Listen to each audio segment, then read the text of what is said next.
Elon lost it all. Tesla and Starlink sales collapse as anti-Elon protests surge. It began with a tariff, but landed like a declaration of war.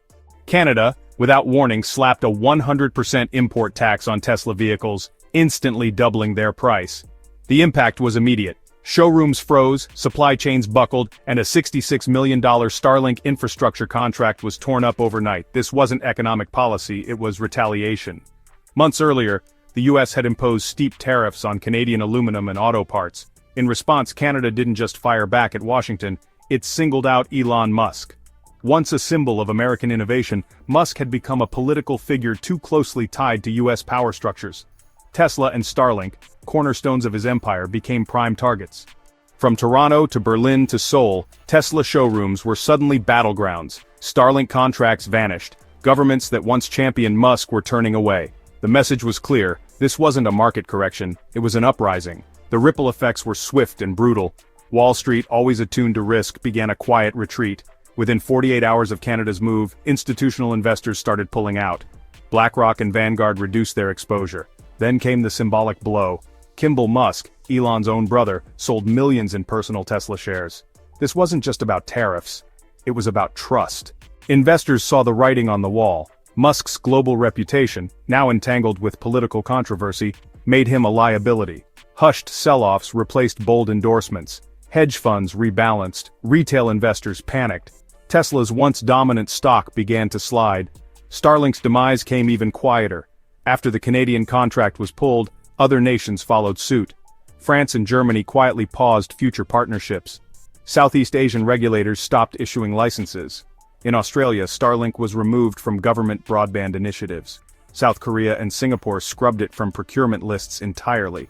The reasons were vague: security concerns, policy reviews, but the truth was evident. Musk's name was toxic. Starlink's internal projections were slashed by 40% in a single quarter. Satellite deployments were delayed, ground teams reassigned. In some countries, entire rollout grids were mothballed. What had once been a global dream was now a quiet collapse. While Starlink faded into silence, Tesla was in freefall. In a desperate bid to stem the bleeding, the company slashed prices across North America, Europe, and Asia. Discounts reached as high as 20%. But instead of spiking demand, the move alienated existing customers and signaled panic to investors. Inventory piled up, sales stagnated, revenue dipped, but costs didn't. Operational overhead remained sky-high, legal fees surged from self-driving lawsuits, production delays and regulatory fines added pressure. Tesla's once-envied margins evaporated, cash reserves started to shrink. Expansion projects in Texas and Germany hit funding walls, suppliers went unpaid. Internal communications revealed panic. Without a capital lifeline, Tesla's days looked numbered. Worse, Musk could no longer rely on Starlink's private equity inflows to bail him out. That stream had dried up. The spiral tightened. Lower prices led to lower margins. Lower margins triggered investor exits. Falling confidence stalled supply chains. It was a feedback loop of collapse. Canada may have fired the first shot, but Europe launched the full-scale assault. What started as scattered protests quickly escalated. In Paris, showroom windows were shattered. In Berlin, Tesla's gigafactory was blockaded. In Lyon, an entire dealership was torched.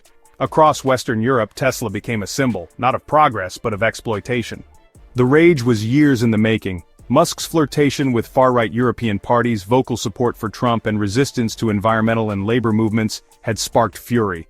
When he praised Germany's controversial alternative für Deutschland party, the dam broke. European governments moved fast. France suspended electric vehicle subsidies for Tesla. Germany rewrote eligibility rules to favor only EU-made vehicles. Overnight, Tesla sales cratered by over 50%. Brussels remained silent. No one stepped in to defend the company. Activists spray-painted supercharger stations with anti-American slogans. In Amsterdam, thousands marched with banners. No billionaires in a green future. This wasn't just political theater, it was strategic.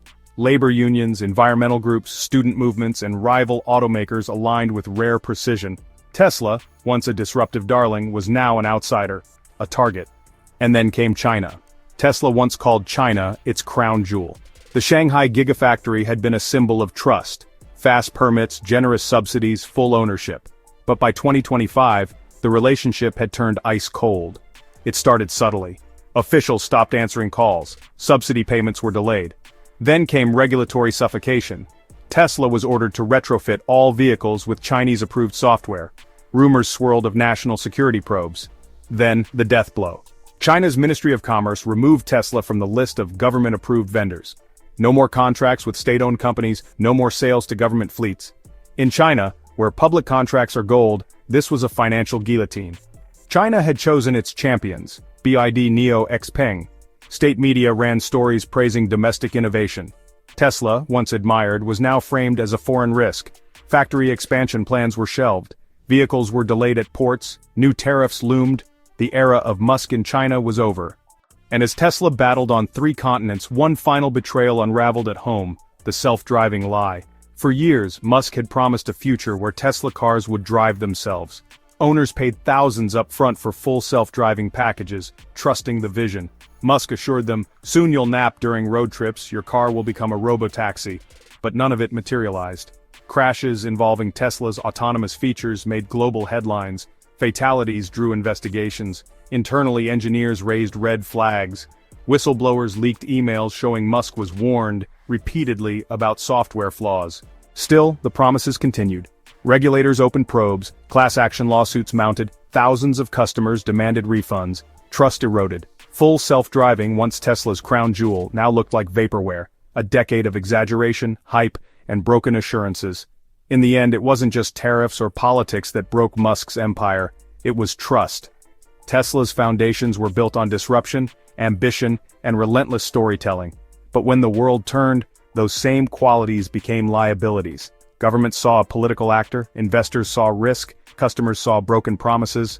What was once the future, electric cars, internet from space, self-driving dreams, had become a cautionary tale. And Elon Musk, once hailed as a visionary, now faced a new reality. The empire he built with